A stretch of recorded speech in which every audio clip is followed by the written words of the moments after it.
బిడ్డ మబ్బులనే లేచి వస్తురా అంటే 2 గంటలలో ఇంటికి వచ్చేస్తారు. లేట్ చేస్తే పొద్దుముక్తది, మీ ఇష్టం. పొద్దుగాల బండి మీద దించి రారాదు, గా బస్సులకు పోవాలంటే ఎన్నడైతుందో.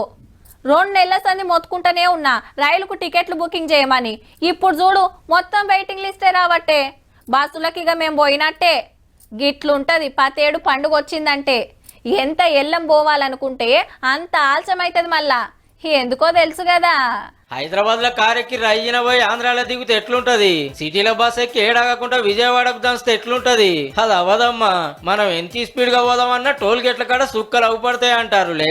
వాజీవే ఓ గందుకే పండుగ మందం గేట్లు ఎత్తి పెట్టురని సెంట్రల్ వాళ్ళకు ఉత్తరం రాసిండు మన సడకుల మంత్రి కోమటిరెడ్డి వెంకటరెడ్డి సారు.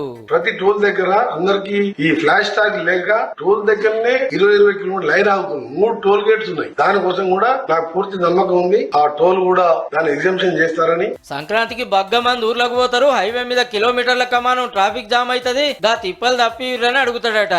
అవు మరి ఆంధ్రాలు ఇదే పెద్ద పండుగ.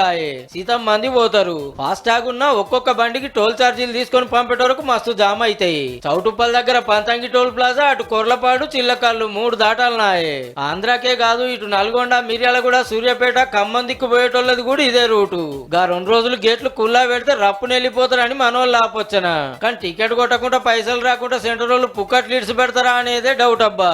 ఒకవేళ సరే అన్నారనుకోర్రి పతంగ ఎగిరినట్టే గాల్లే పోవచ్చునబ్బా మంచిగా.